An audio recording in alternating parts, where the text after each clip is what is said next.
Could that just put him over the edge? I'm not too sure. I don't think they did well. He's a bully. I'm just so sick and tired. I'm hanging on a wire, a foot over the fire, and it's burning. I can feel it inside. Done with the same cliche. Done with the day after day. There's got to be a way. Now is the time to break the tie. I'll live, I'll die for what is wrong and what is right. I'll take the pain for all the ones without a name. To be invincible, we'll be invincible. They still have a lot of holes to fill.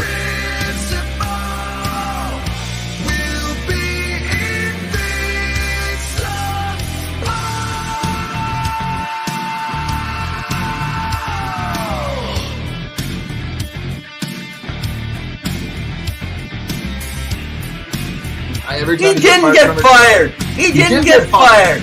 No, he didn't get fired. He never got his contract renewed. Welcome, everyone, to Two Guys in Hockey Talk. I'm Pawel the Cat with my really shady looking fellow here, colleague. Evan, how you doing? Hey, I'm doing great, but got to tell you, you came on and I felt drained just by the opening comments. It was like, oh man, it's a long day. It's been a crazy time. Now, I know some of you are tuning in, watching the game. Maybe you're not. Maybe you're tuned out. But we love having you here. Thank you so much for coming in. Zylstra, you were in Chilliwack tonight. Appreciate you tuning in. Woo! Thank you. Evan, we have a jam-packed show, and we're going to do a little bit of a shorter show tonight. But tonight is Season 5, Episode 37. We are getting to the end. Final 4. Lots happening in the world of hockey. So, I don't know if you have your beverage. I've been on it for a bit now. Cheers to you. Cheers to all those out there. Let's talk hockey. Where do you want to start, Evan? There's a lot going on in the world. Okay, I'll tell you what. Why don't we quickly open up? Let's give a disclaimer. So we are watching some hockey live on our TVs right now. I know I'm pointing this way and it doesn't look like it's that way, but it is that way. And Pawel is too. So if we get distracted, it's because we're watching, and we'll give a disclaimer. If you don't want to hear, plug your ears. Why don't we start with the game tonight here? Oh, I just looked like I got out of a bear camp. I don't know what a bear camp is, but sure. I'll take okay. it. I think it's Grizzly Adams. She's throwing a throwback to the. I've got the flow. I've got the Chris Tanev flow going for me here. So, all right, let's get into it. What do you got? What do you got about the Oilers-Dallas game? Okay, guys, so disclaimer, close your ears. Don't want to hear what's happening. Don't want to know the score. So as I'm even looking right now, we're down to 8 minutes in the first period. They scored in the first minute. It is 2-0 Dallas. Pawel, this is a nightmare for this team. They have a lot of work to go to come back in this series. Yep. They're gonna have to pull a Dallas to get back into this. If they don't win tonight, this is over in either 5 or 6 games maximum. They have to win tonight here.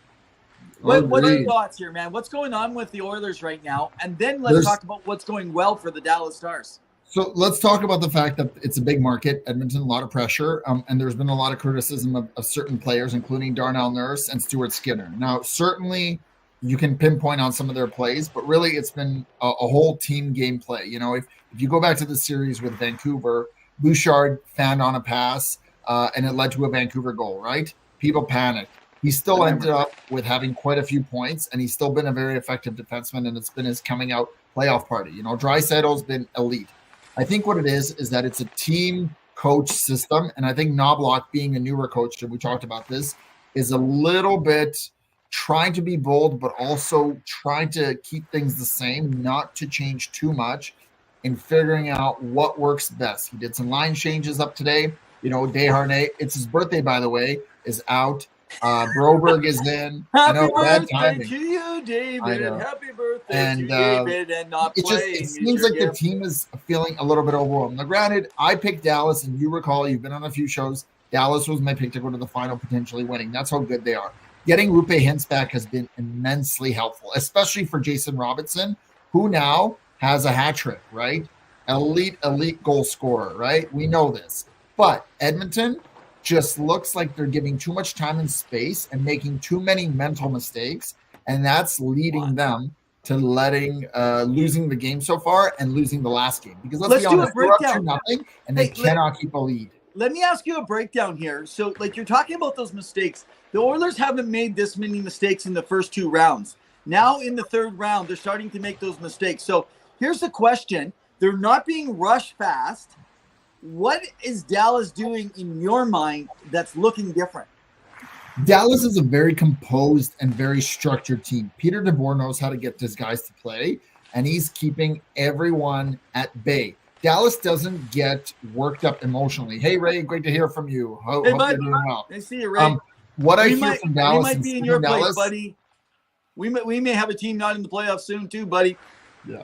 If you look at Dallas, they always look composed. When they were down 2-0 in the first 2 periods, even in the first 3 periods of this series, they were down. They didn't look discouraged. They didn't look frightened. They played their game, Evan. They played their system. They're rolling 4 lines. They got a lot of veteran experience. You got Ryan Suter, Joe Pavelski, who may not be on the score sheet, but is making an impact. Jamie Benn's been there. Tyler Seguin, Matt Duchene has been an excellent center for them. And then you got guys like Wyatt Johnson and Logan Stankoven, who's come out and played young and bring that energy and youth and speed. That's what Dallas is doing right, and they're playing it. Now, the key factor is Jake Ottinger is standing on his head and being a Vezina caliber goalie. That's what I think is happening right now. But your thoughts on Jake Ottinger? Well, tonight he's got 2 shots on him in the first. He had already, 10 shots on him by this time last game? You get comfortable. Yeah. But even last game, what was it? Edmonton had 13 shots or 12 shots in the first period. Yeah, and then they got 2 in the next period. It's just okay. This is what they do. They know how to keep their systems in play, right? So I'm going to go in a rant a little bit later for some of you guys that think that you have hockey knowledge. And I'm going to rant about that. We're by the way, just a heads up, we have a shorter show here tonight. We're probably about 35 minute show here tonight. So we're going to hit on a whole bunch of other stuff. We're going to finish off with the Bruins Rangers in prep our last 4 or 5 minutes. So if you want to hear about our talk around them, and I'll leave my conversation around Tkachuk and Kreider with the mouthpiece and possibilities around that at the very end. This is what I see a couple things happening. The decisions around Skinner's not ready to be a number 1 under the pressure of the playoffs. Let me just give you an interesting statistic here right now. In NHL history, since recording save percentages, Skinner is the 16th worst with more than 20 games in the playoffs under .884 in NHL history. They just scored. So I'm not going to tell you who. Close your ears. Edmonton has just come back and scored. Very good. So who do we got here? Let's just check out what's happened here. Really nice setup. Oh man, that was a workable goal, and that's McLeod's line there. Good stuff. There you go. Good stuff. McLeod coming back in after being benched and having no points in those games. Ray is saying 2-1. So thank you, Ray. I hope you're tuning in. Ray, we wanted to get your thoughts on Sheldon Keefe because he had his media availability and he made some interesting comments about his experience in Toronto and how finally a lot of coaches have reached out to him and said, welcome to the real NHL, as if the Toronto market is some abhorrent, abstract, otherworldly place. Now, we know the pressure is higher, but the rewards are much high as well. But your thoughts, Ray, on Sheldon Keefe being hired, as well as yours, Evan. Okay. Well, let's finish off just on the Edmonton piece I wanted to bring up quickly. So Skinner has the 16th worst NHL history save percentage with over 20 games since the recording of save percentages. So that's absolutely crazy in there alone. Hey, Ashley, great to hear from you. This is someone I used to hang out with back in the day. I hope you're doing well. Hey, Ashley. Look.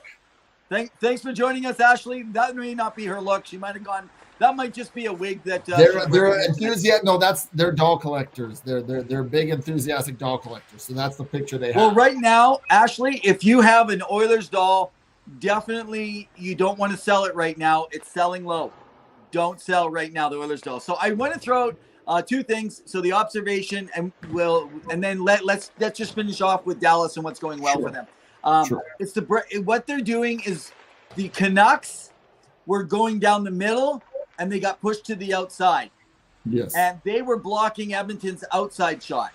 Dallas is letting Edmonton get around the outsides, keeping them outside to the perimeter. But what's not happening is the Oilers are not stopping the board work that's coming through right now of the Dallas Stars. So it's causing all the breakouts, way too many rushes against a team that's of that quality and of that ability. So that's just absolutely not acceptable. I like to throw something out. I think this is an interesting fact for those that don't know. The Detroit Red Wings have a Holland on their team. His name is Dennis. He is the brother of Ken Holland, the GM of the Oilers. So you got to think you're a little conflicted if you're a family member of the Hollands and you're like, who do we cheer for, Ken or Dennis? Dennis is a scout for them at the same time. So Ray, let's come back to Ray's question. Let's just quickly finish this off and do Ray right away. So Dallas, what are they doing well? You give me your thought. I'll give you a thought, and then let's move to Ray's stuff on the Devils. We're just talking about what Dallas is doing well. I just mentioned it. Oh, you jumped to it early because you had asked. You asked me both questions. So I said what's Edmonton doing wrong and what's Dallas doing well. So I already said what Dallas is doing well. Their veterans. You talked about the players who are doing well. I said Peter DeBoer is making them play well. I said their veterans are playing like vets, playing strongly structured. I talked about Matt Duchene, Jamie Benn, Ryan Suter, Joe Pavelski, even without points. And then I said, Evan, if you were paying attention and not the game. I wasn't. I have people texting me right now. They're all excited right now because the Oilers scored. Essentially, Jake Ottinger standing on his head. Now, Ray is saying, because we're jumping left and right. Okay, let's do it. We don't have much time. But after the press conference yesterday, I absolutely loved it. He said all the right things. We'll hold all the players accountable. I believe in being a smaller market will be such a plus for him. Best hire they could have made. I agree. And I think the other thing they talked about, and he alluded to in his press conference, is getting another goaltender. So even though they have Jake Allen, they killed Akira Schmid, they're going to look for another goalie. And Evan, look no further than potentially Linus Ullmark, potentially on the move, being hunted for by the New Jersey Devils. Your thoughts, Ray, if you would want to go for Ullmark or someone else in the NHL? There's a few goalies out there. And Ashley, great to hear from you. It's always awesome you guys are doing this. We appreciate it. Thank you so much for tuning in. All right, your thoughts on Keith and the Devils and what they can do in the future here. Well, you know, this is a great opportunity, isn't it, for Sheldon Keefe? We mentioned this last week, Ray. I know you weren't with us on the show, but I do want to mention, and Ray, we'd like to bring you on as a New Jersey Devils fan. So let's book something up. Let's make a connection here. Send us a DM, either through Messenger and or through something. We'll set something up, bud. And Zilcher says it's not New Jersey's not a small market, but I guess smaller in comparison. Yeah, it's a small market for hockey. Yeah. That's I think what's being referred to. You also need a healthy Dougie Hamilton. That's what I'm going to say. Well, and we did say big market. You did say big market for Edmonton is considered a small market, but it's not a small market for hockey. There's some people in Texas, of course, you know, you think that they would over exaggerate Edmonton in the sense that they exaggerate everything and everything's bigger, but only if it's in Texas. So their egos are obviously bigger. Ashley says, wish Oilers had jerseys for dolls. I think they do, but I don't know where you would get them. That is something out of my purview. That's a great question. Maybe we need to get someone on from the Oilers organization and find out where to get Oilers doll jerseys. So, okay, well, let's just quickly tap in. So anyway, Ray, I was just mentioning, so Dan Belsma, that's a whole different thing. We have so much to cover. We're going to have to move in quick snippets now of 30 seconds to a minute on topics because we're only going to be here for the next few seconds. Okay, there has been another score in the game. Hold your ears if you don't want to know who scored. Okay, you're holding your ears. The Oilers let's talk about it. They just tied it up. Hey, so now, Evan, quickly tell me while we're watching the game. Let me finish this. Go ahead. Sheldon Keefe. So, I mean, you keep interrupting me, but then when I go to say something, you just go back and pretend I never answered. Like I answered. So, Sheldon Keefe has nowhere to go but up, and he's got a young building team, and he's got an owner, and he doesn't have a lot of pressure. That's why, and they will get their goalie this summer. That's my guarantee, Ray. They will get their goalie. That's going to be their focus. So, okay, why don't we do this? Why don't we go around the rink and let's cover a bunch of other topics outside and then come back at the end of our show here. All right. Around the rink.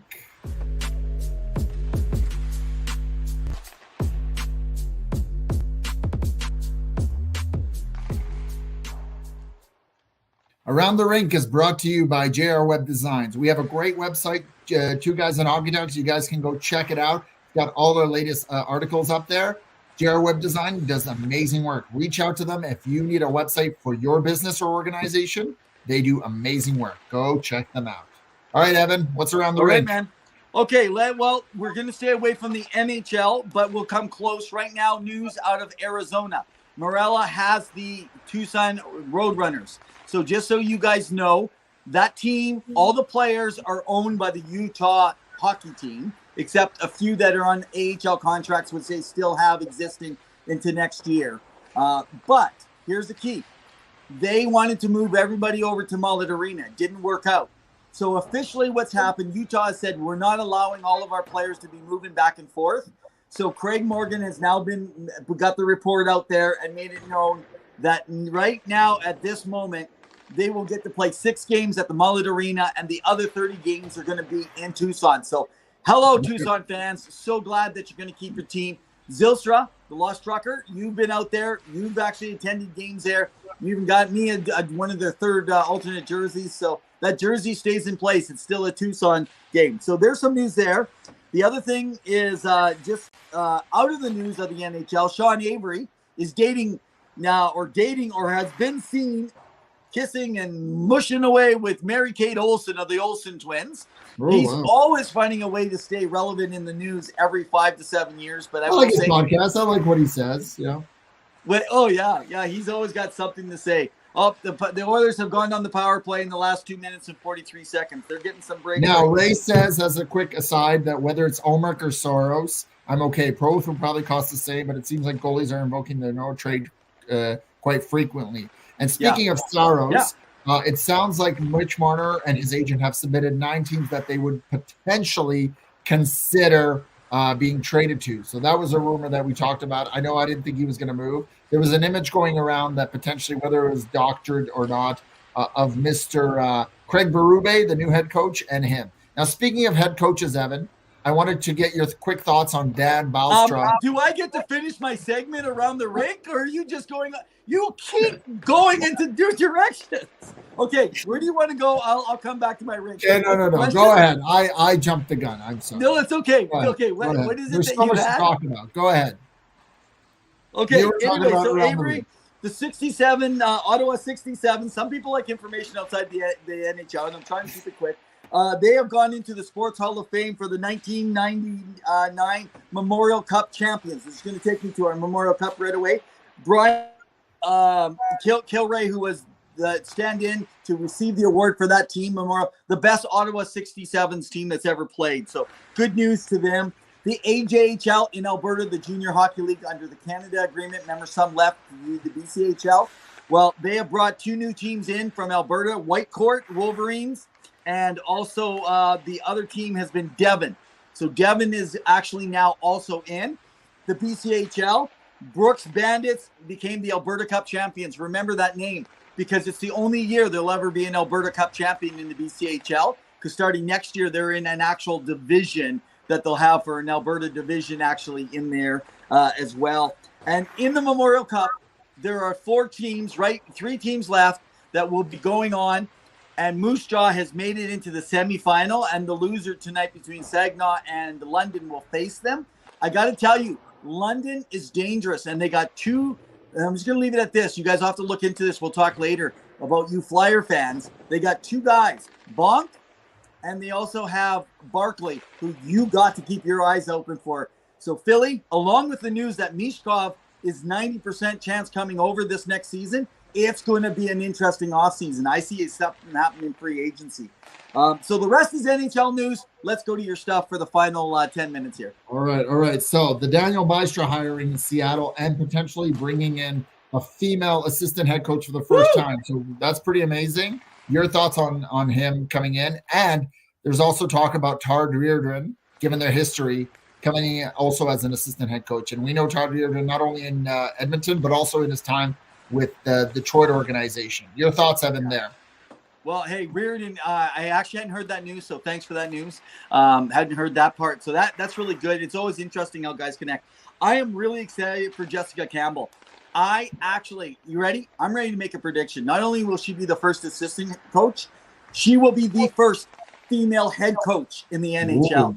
This woman knows how to coach. She's articulate, but she knows how to grab the attention.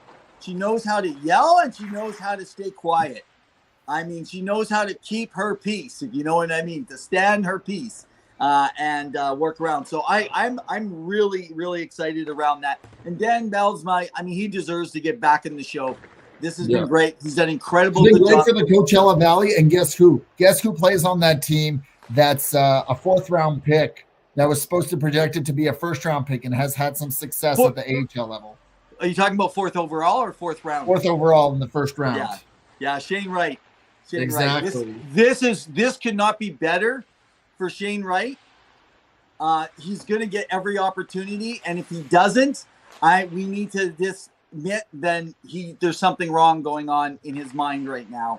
Because if Belsma, who's worked with him this last full 2 years, sees something in him, then he's got something. If he doesn't, and he hasn't saw it at the AHL, it's not going to translate. But I like to say that I believe Shane Wright's game is based on tactical. It's the way the thought process goes. Draisaitl didn't do well in the AHL like he did in the NHL. Yeah. There's a reason, because there's too many loose pucks that go out there. So anyway, working around that. Hey, we got some different news also around a couple of the teams before we get in. I know we got 9 to 10 minutes left here. Around the Canucks. Should we talk about a couple of the free agents and some of the news going around? Yep, let's do it. Okay, so let's do it. So let's first talk about Zadorov. I don't know what's wrong with this guy. He likes to burn bridges everywhere he goes. He is outpacing himself because he wants a big contract. Good for him. He's obviously prioritizing a good contract over being with the right team. What's up, Key? Hey, good to see you. He's the best. Go check out her program. And she talks wrestling. She talks football. She talks NBA. She is all about the NBA Finals right now. What's happening with the Timberwolves and the Dallas Mavericks, and who will face off with the Celtics. Go ahead. Yep. So Zadorov is pricing himself probably above the $6 million plus is what he's wanting. I like to mention, I don't have the stats in front. If you're a Canucks fan, you can throw it out. Great playoff. He did. I think he was their actually second best defenseman behind Quinn Hughes. However, let's be honest. He had 20 points all season. Just because you have a great playoff run, that doesn't get you the big contracts. He's not going to get 13 games, 4 goals, 4 assists, 8 points, 26 penalty minutes. So he got half in the playoffs. He had half the amount of points that he had all season. So what's the chance of that happening, right? Zadorov, I see Zadorov going to Toronto. I really do. That's my prediction. That's my bold prediction. They can't afford him. They cannot afford him. What are you talking about? How is Toronto going to be able to afford him? Get rid of Mitch Marner. If you're talking about getting rid of Mitch Marner, you're getting rid of Mitch Marner, you're actually bringing in someone else. I can't see that happening whatsoever. You're bringing in a goalie or a defenseman, and that's what you want. They're bringing in a Craig deal, Treliving likes his big body defenseman. And hey, didn't Brad Treliving have him in Calgary, Evan? Huh? Oh yeah, absolutely. But I'm just saying that won't work within the cap world with what they need to spend on. We'll see what happens. We'll see. And at that point, then I can say I told you so, and we'll move on. Okay, so Tyler Myers, good chance they're able to re-sign him at a good price. So hang on to that. Vancouver fans are going to be happy about that. I agree with you. No, when he's your third guy pairing, that's the key here. They want to put him into a third guy pairing. If you got him playing as your third line pairing, you are doing well. That's a big key to get a guy in. So I'm guessing it's going to be probably a little bit higher with lower with more term, or they're going to pay just a little bit higher, but we're not talking anything extravagant here. I'm saying that you're probably coming in $3 million and under per year, which will be fabulous for them. And from my point of view, maybe not some of you guys, but Lindholm, it's looking like there will be no Lindholm. I believe there is something going on that's unofficial. I think guys that like the Bruins really need to pay attention here. And there are a couple other teams that are in talks. Look out for groups like down in Utah and also look over in Tampa Bay if they can't re-sign Stamkos. So there's some open opportunities for Lindholm. The problem is Lindholm left too much money on the table with Calgary, and now he's probably going to have to play for a 1 or a 3 year. Otherwise, he's going to have to sign a lower deal in order to make this thing work on that place. So, and Ashley's asking how the Oilers are doing. I believe it's 2-2 going into the second period. Now, yeah, first intermission just happened right now. Evan, I just want to bring up something. So we know that Kevin Bieksa is quite the color commentary analyst for CBC Sportsnet, and he's done some things, but he's been awarded the Broadcaster Award of the Year, Sports Broadcaster Award. Your thoughts on him? Because I've enjoyed Bieksa ever since he's gone on to it. I wasn't a fan of him as a player, I'll be honest, but well-deserving. He really explains the game very well, and he really showcases kind of what the mentality is for hockey IQ and what players and or coaches and or teammates are thinking in those plays and what should happen or shouldn't have happened. I agree. It's going to be hard for him to step out of that. You almost wonder if this guy has a coaching career of some sort or GM career in the future. It's a great transition for him right now. Not sure if he wants to go back to the grind because he likes the kind of lifestyle with family. But I'm going to tell you, I feel I love Don Cherry, even though I didn't always agree with everything back in the day, right? In the end, he was wearing thin. Bieksa is that kind of big personality, different person, different way of doing stuff, but he's that kind of personality. And I want to say that right now, if I have to listen to anyone analyzing the game, I want to listen to Kevin Bieksa. Even if he hates the team I like, it doesn't matter. He still will talk about what's going on. He doesn't come off homerish. No, well, I think he does come on homerish in his feelings. Like he'll call people out. So, like when it comes to you watch him talk about Anaheim, Vancouver. He doesn't talk slight of them much, and he likes to promote. That's fair. But you know what? It's always hard. Everyone that says they don't follow any team and have no invested, everyone has a little one, even if it's a player. So, kind of making around it. And can I say I want to talk about another TV personality that I am totally impressed with, and that is Wayne Gretzky on TNT. Yeah. This guy is coming across funny. He should know how to analyze the game. So I don't know how many people know. They were talking about if you had to buy a sweater, who would it be? And Biz Nasty, Paul Bissonnette from Spittin' Chicklets, and also a broadcaster, a media personality analyst on TNT, said he'd get Shesterkin. And he said, and Wayne Gretzky made the comment. He said, "Oh, that makes sense because you're tied in goals with him." In other words, he was making fun of the fact that Nasty would never score. And then in the last game between Dallas and Edmonton, where Edmonton came out flying, and then in the second period, they had nothing. Gretzky's comments in the first period were they came out like Bob Hope at his classic. And in the second period, they came out with no hope. Those are the things Wayne Gretzky needs to continue to do. That's what continues to be a legend on and off the ice. Yes. Now, Ray says Gretz absolutely stuffed Paul Bissonnette in the penalty box. I agree. Now, off topic, and I wanted to get into this, unless there's something you want to finish, because I know I've been known to interrupt your thought process here, Evan. I wouldn't mind, before we complete the last piece here, quickly just to talk about the Leafs for a minute or two, though. Okay. You go ahead. We'll I wanted to talk a little bit about the Panthers-Rangers series, and Ray talked about off-topic, but he'd like to get our thoughts on the Trouba elbow to Evan Rodriguez and how it wasn't a major, but fine. Yeah, I found this very interesting that it was a 2-minute penalty, which I agree with, but then for the Department of Player Safety, Evan, to come out and fine, you don't fine a player for a 2-minute penalty.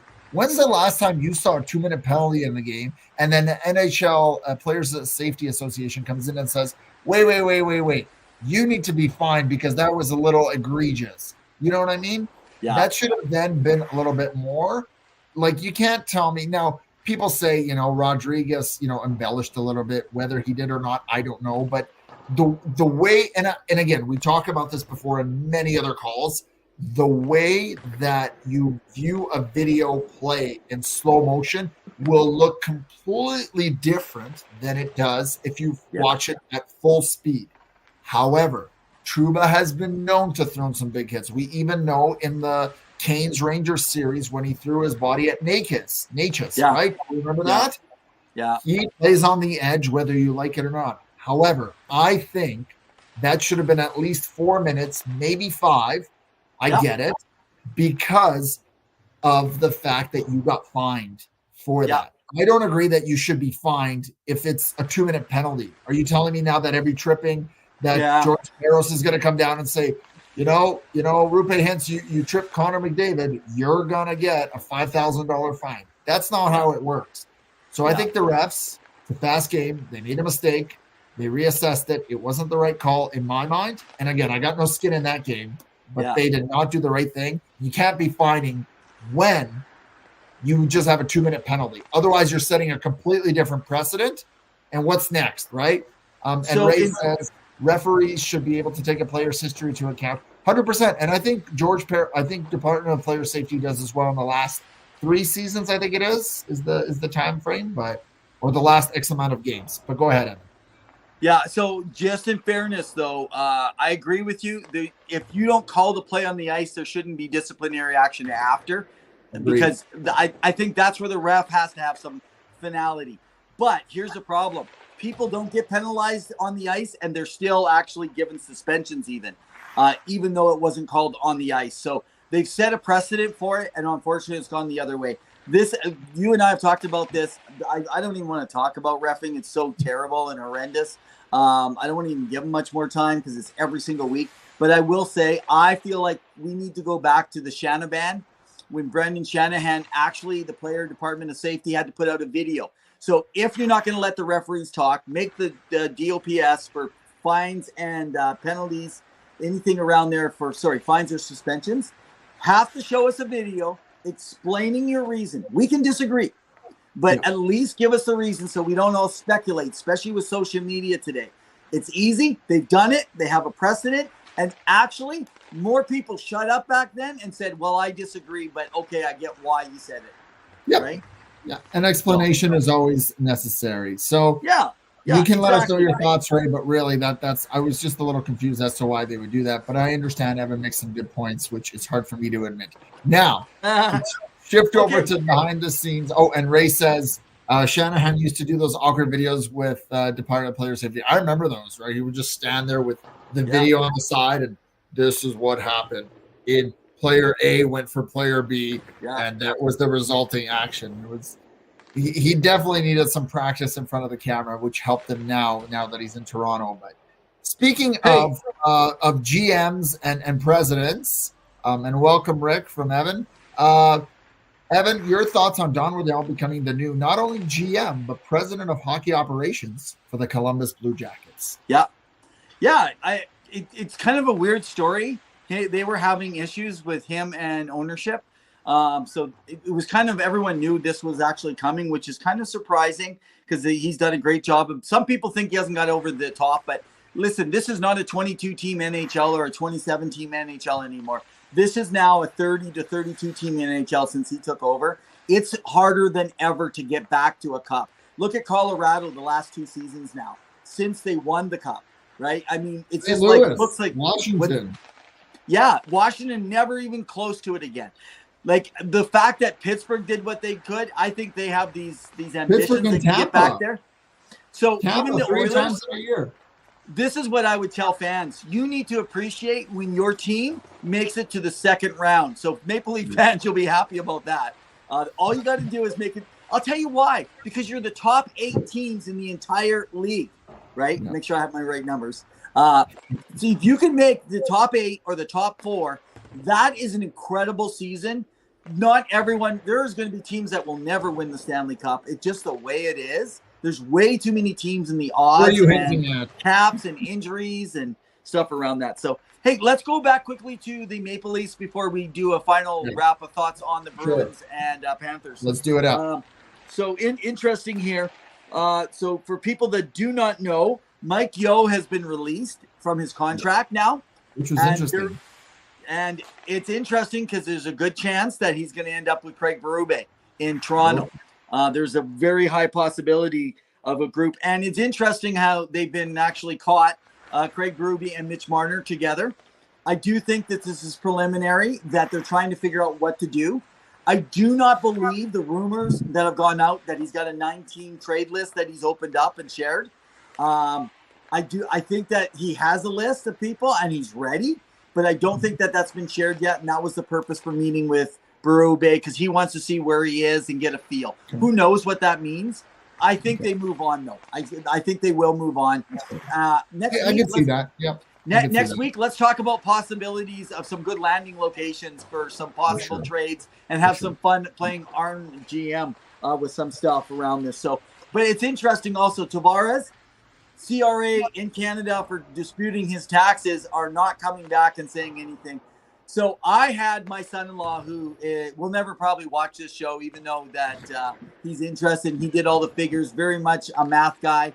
Very much, he himself is an electrician, knows his numbers well. Broke down the taxing on $1 million in Canada, okay, just for Alberta. Now that means less taxes than over in Toronto and Ontario even, and it comes out that approximately $420,000 you will lose on $1 million in Canada. So you figure that out, and he's trying to say he doesn't have to do it unless there's precedent. I don't know how Tavares gets away with not paying it. I think he came from the U.S., had been there too long because he'd been there since he was a kid, and it's really messed things up for him now. So that's fair. There's no benefit to Marner staying in Toronto at this point, but it's going to be hard to find a trade partner in that contract. I agree, but it's only one more year. It's only one more year. And what about Chicago, Ray? What about Chicago in a straight swap? Yeah, but they're not in a rebuild. This kid is 27, 28. He wants to compete for the Stanley Cup, right? Do you really want to go to a rebuilding team, Evan? At your salary, he's not going anywhere on a competitive team other than Toronto.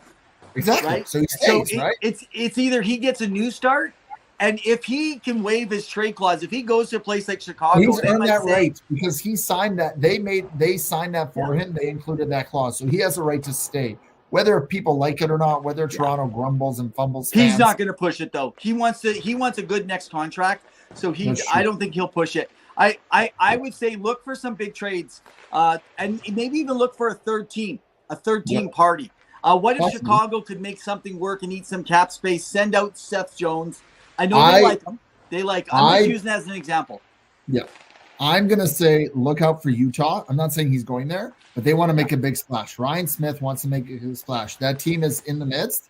There were a few names that he was on a radio station recently talking about. The names, it sounds like Blizzard and Mammoth were the kind of the two names that stuck out. There was four. And Yeti and Outlaws. That's the four. Yeti and Outlaws, yeah. But watch him potentially push because they may want to make a big splash. And why not bring in a young winger to a town for a new team, fresh face of the franchise? We could be big there. So I think it's important, too, that fans of do not expect Utah to trade their pick. They want to make their fans excited about a draft right away. They have so many second-round picks, so they can trade. Well, they're not going to trade that early pick is what I'm referring to. So I know we're going to do a quick wrap. We got about 30 seconds each here to kind of cover the next series. Do you have to say something before we go into it? I do. I just wanted to get your one final thought. So the PWHL is also on tonight for the championship, Minnesota versus Boston. We all know what happened in the last game with the goal that was disallowed, came back in overtime in double OT, and now they're back playing in Boston. Now, for all of those that's not paying attention, Minnesota's up right now 1-0 in the third. So really high stakes in Boston. But Evan, they got the right call. Man, can you imagine those fans in Minnesota, how upset they were after they heard what it was after winning that game, thinking they won the game. So it's been an electric and exciting season. We are going to see either Minnesota or Boston win their first ever PWA championship. And I got to be honest, Evan, it's been a very successful season. Congrats to the women's hockey organization. They all came together. They did a great job. They drafted well. They did everything well. My only complaint, and I will say this, and we talked about this, I just wish the jerseys were a little bit more creative. And we talked about this. Line at me, or if you want to. But I think it's been a successful season. Ticket sales have been really high. The involvement, the sponsorships are coming in. The names are getting out there. I love it. I think there's a lot of big marketing going to happen in the offseason. your thoughts on the series and on the whole PWHL season so far. Yeah, thanks for mentioning the PWHL. And Carly Jackson, backup goaltender for the Toronto team of the PWHL, had originally planned. She didn't expect to actually get onto the team, and she did. And so she hasn't been with us all season. She made a promise to us to be able to jump on, so we're going to try and see if we can get her on before we end the year. If not, we'll try and get her on early season when we start back up in September. Congratulations to the PWHL. So here's my quick thought. I got to love the gamesmanship of Tkachuk. I don't have much time right now. I want to wrap here to get back to the actual game here tonight. So, Sure. But Tkachuk, I mean, gamesmanship out there, right? Telling Chris Kreider when he throws his mouth guard that's the best play of the game he's made all night, right? I mean, and if that had gone into the stands, that would have been Game misconduct. Suspension. Game misconduct, yeah. Yeah, or a game misconduct, sorry, which could end up in a suspension potentially. Yes. Players are in the heat of the moment and they do stuff that's kind of ridiculous. Players do stupid stuff on the ice, so don't expect drunk, stupid fans and on the outside doing stupid stuff too. So I just like to say that it's been a good series, I think that the Rangers, this is going to be a 7-game series, but I still see Florida being the winner and coming out on top of it because of their experience.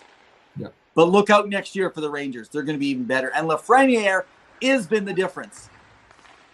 Agreed. I think Give us your last thoughts and let's take us out.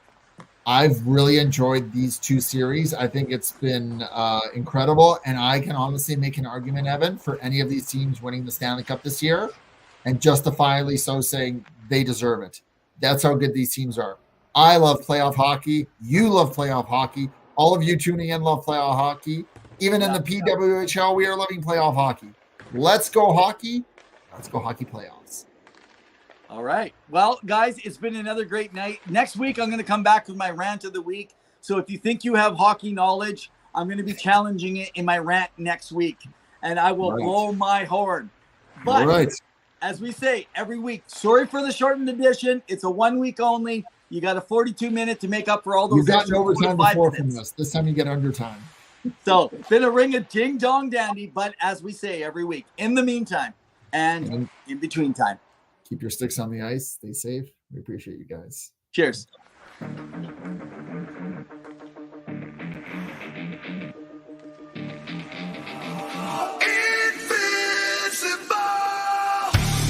Could that just put him over the edge? I'm not too sure. I don't think they did well.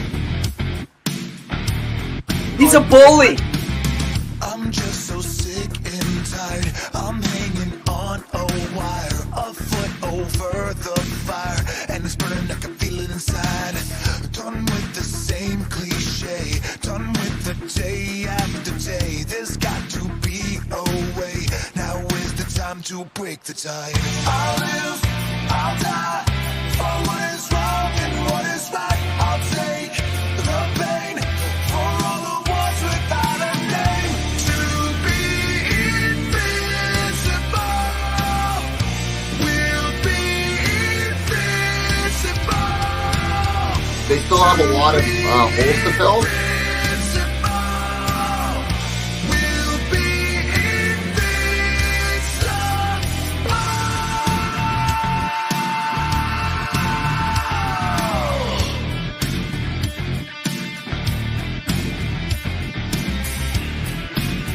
He didn't get fired. He didn't get fired. No, he didn't get fired. He never got his contract.